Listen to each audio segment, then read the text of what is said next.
के साथ जो है मीना का विवाह हुआ बंधु। धरा के ऊपर जो है तारकासुर नाम का एक दैत्य उत्पन्न हो गया था। देवऋषि नारद ने पूछा, बोले तारकासुर कौन था महाराज?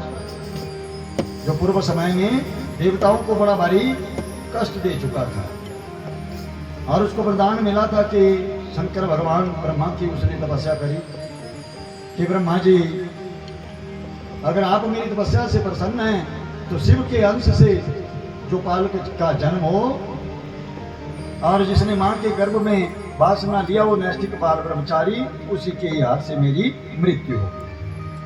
उसने सोचा था कि सती मां तो चली गई है, शंकर भगवान दूसरी शादी करेंगे नहीं, तो किस तरह से भगवान शंकर का पुत्र जन्म लेगा और फिर जो है ऐसा कैसे हो सकता है कि मां के गर्भ में ना रहा हो और ऊपर से फिर बाल्यकाल से ब्रह्मचारी, उसी के हाथ से जो है उसकी मृत्यु होनी थी।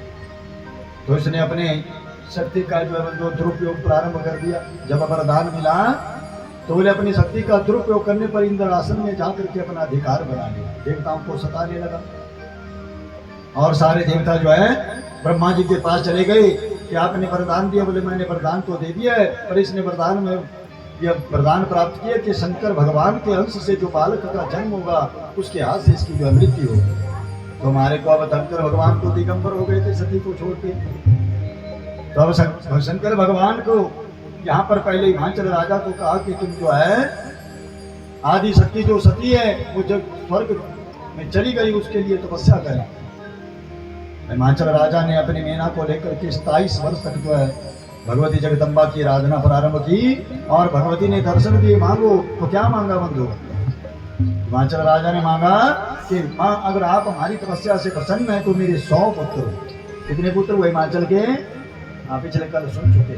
बोले शंकर भगवान के हरि ओम हरि ओम हरि ओम हरि ओम हरि ओम हरि ओम हरि ओम। हेलो भोले बाबा के द्वारे सब दुख कटेंगे हमारे। चलो भोले बाबा के द्वारे सब दुख कटेंगे हमारे। भोले बाबा भोले बाबा भोले बाबा भोले बाबा भोले बाबा के द्वारे सब दुख कटेंगे हमारे। भोले बाबा के द्वारे सब दुख कटेंगे हमारे।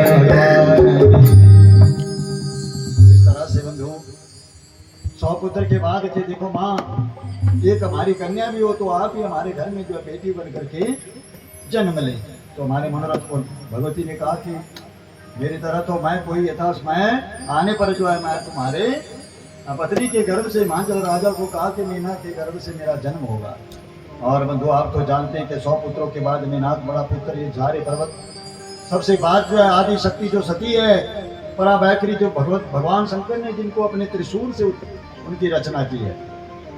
और आज वही सती हिमाचल राजा की जो है बेटी बन करके जो है हिमाचल में जन्म हो जाता है। बोलिए पार्वती मैया की। ऊंचे ऊंचे पर्वत पे महामाया का डेरा ऊंचे पर्वत पे महामाया का डेरा मैया जी में कैसे आए हमें माया मैया जी में कैसे हमें माया ने घेरा।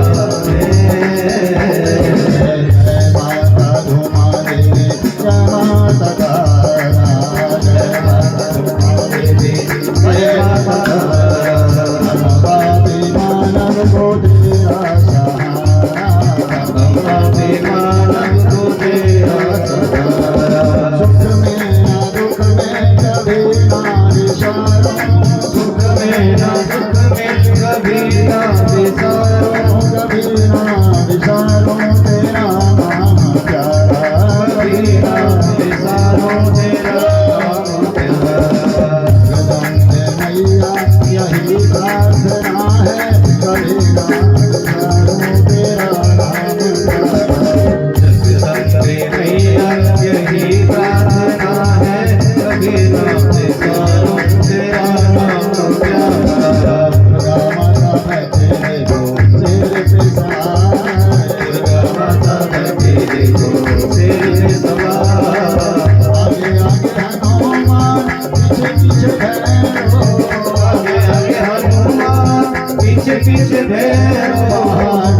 शेर पे सवार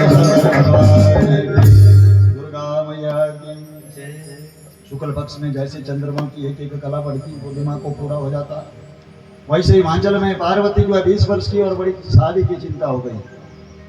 तो आपने तो सुना यहाँ से पुराण में बड़ी विस्तार पूर्वक कथा कही गई कि देव ऋषि नारद ने आकर के हिमाचल में देवताओं की प्रेरणा से हिमाचल राजा को समझाया, मेना को समझाया, तुम्हारी कन्या कोई साधारण नहीं है, स्वर्ग से उतरी हुई आदि शक्ति मापरा बैठी ब्रह्म स्वरूपा है।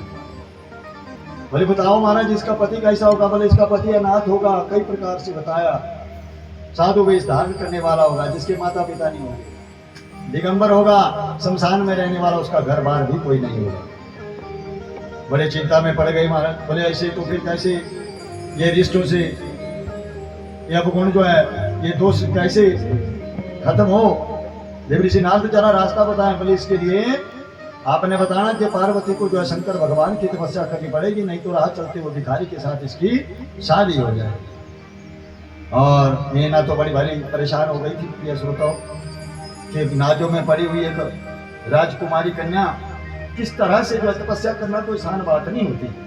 आप तो यहाँ पर भी देखते हैं कि पंडित जी को मजे लगे हुए महाराज हैं, जैसे हाथ में छाले आते हैं ना महाराज तो दिख जाते हैं, अंदर के छाले नहीं दिखते। तो चलो तो भगवान की नौकरी अपने लिए है तो इसको तो करना ही पड़ेगा बंधु। और ऐसी नौकरी कहीं भी नहीं मिलने वाली जिसमें परिवार भी चल रहा है और समान। सबसे बड़ा तो धन किसके पास नहीं, सबसे बड़ा है मान सम्मान मिल रहा है, भगवान की नौकरी मिल रही है। इससे बड़ी नौकरी कहाँ मिलने वाली? कई जन्म लग जाते तब जाकर के विद्वान ब्राह्मण को 12 वस्तुओं में विद्या का ही दान बताया गया। और कोई दान करने की जरूरत नहीं, जितना बांटे उतना बढ़े, विद्या का ऐसा दान है, ना बांटे घट जा। बोले शंकर भगवान की। वैसे कैसे अपनी कौन कहे महाराज अपनी बेटी को कि जाओ घोर जंगल में जाकर के खूब तपस्या करो। मीना को तो बड़ी भारी चिंता हो गई, लेकिन नारद के वचन भी असत्य नहीं हो सकते। तो दूसरे दिन प्रातः ही स्वप्न मिल गया था तो पार्वती को कि देखो माँ सोच ही रही थी मीना की अपनी बेटी को कैसे कहें कि तू जा भाई, तेरी ग्रह कुंडली में ऐसे योग पड़े कि तेरे को अनाथ जो है पति मिलने वाला, जिसके माता पिता नहीं, शमशान में रहना वाला, घर बार कोई नहीं होगा, ऐसा सन्यासी होगा। तो इतने में पार्वती आई और माँ को प्रणाम किया कि देखो भैया मेरे को ब्रह्म मुहूर्त में एक स्वप्न मिला कि हमारे घर में कोई ब्राह्मण आया था और उस ब्राह्मण देवता ने कहा कि देवी पार्वती तुम जाओ और शंकर भगवान के लिए तपस्या करो। तो इसलिए माँ अब मैं शंकर भगवान को जो है पति बनाना चाहती हूँ, तो उनके लिए तपस्या करने की जगह ऐसा भी लिखा कि हिमाचल राजा ने जब अपनी पार्वती को देखा आईने के पास जारी बार बार तो देख लिया कि बेटी को चाव लग गया, शादी का जल्दी से हाथ किए पी लिया और मुंह किया काला नहीं माता ससुराल की तरफ। बोले कौन अपनी बेटी का मुंह काला करना चाहता है? बोले शंकर भगवान की। ऐसे बुलाया, बोले महाराज बेटी को अपने नजदीक बिठाया, पूछा कि बेटी तुम्हारे मन में कोई पुरुष हो तो बोलो हम बताएं, तुम्हारा रिश्ता करना चाहते हैं। तो पार्वती ने उसी समय बता दिया था कि मैं विवाह करूंगी तो शंकर भगवान से करूंगी, अन्यथा मैं विवाह नहीं करूंगी। ये तो भागवत में बताया गया, तो कई बार सुना भी है आपने। और शिव पुराण में देव ऋषि नारद के द्वारा विधि बताई गई, पार्वती को तपस्या के लिए जो भेजा गया। और 7 ऋषियों के द्वारा जहाँ पर पार्वती तपस्या करी परीक्षा भी ली गई, पर कई प्रकार के व्यंग बताए कि उस संसानवासी के लिए तपस्या की क्या जरूरत? बेटी पार्वती तुम राज करना हो ऐसे करो, घर चले जाओ। तपस्या करती थी तो भगवान नारायण के लिए वैकुंठ धाम मिलता हो तो शमशान में रहता, लेकिन पार्वती ने बताया कि मन गिनती में 11 नहीं होते, 1 होता है। और शंकर भगवान पे आया है करूंगी शादी तो शंकर से, अन्य किसी देवता की को मेरे सामने प्रशंसा करने की कोई जरूरत नहीं। और भी कई व्यंग निकाल रहे थे तो बोले मैं शाप दे दूंगी। तो सप्तऋषियों ने जान लिया कि देवी पार्वती तुम्हारा दृढ़ संकल्प है, तुम लगे रहो, देर सवेर भोलेनाथ जो तुम्हारे को अपना बामन अवश्य में प्रदान करेंगे। बोले शंकर भगवान की।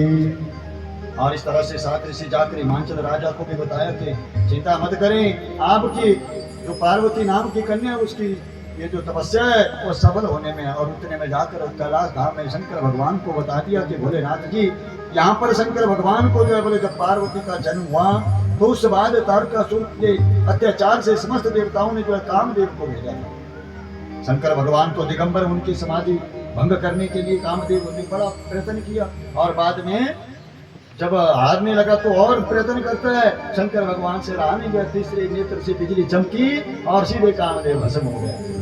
कामदेव की पत्नी रति चिंता में हो जाती, बिना पति से महाराज कैसे संसार का यापन होगा।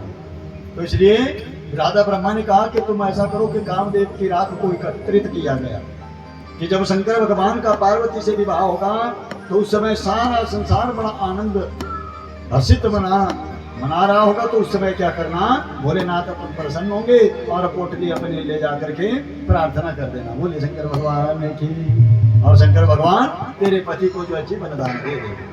वैसे बंधु आपने सुना कि विधिवत भगवान जी की शादी भी हुई, देवता इत्यादि के धर्म सारा श्रृंगार किया गया। पार्वती के जो में शंकर भगवान ने दर्शन किए और वरदान में वामंग का आसन खूब धूमधाम लेकर के जो बरात लेकर के पहुंचे। कहां से चली बरात? कैलाश से बरात चली कहां तक? हिमांचल में।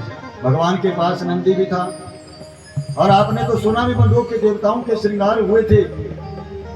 ब्रह्मा जी ने अपना खूब श्रृंगार किया, अपने हंस के ऊपर गाड़ी मां सावित्री को साथ में, लक्ष्मी भगवान नारायण को लेकर के। और ये भी सुना आपने कि ऐसी विचित्र बात थी, कईयों के बड़े बड़े पेट थे, 4 व्यक्तियों में तो पेट ही, और कईयों के पेट अगली तरफ है तो आंखें पिछली तरफ है।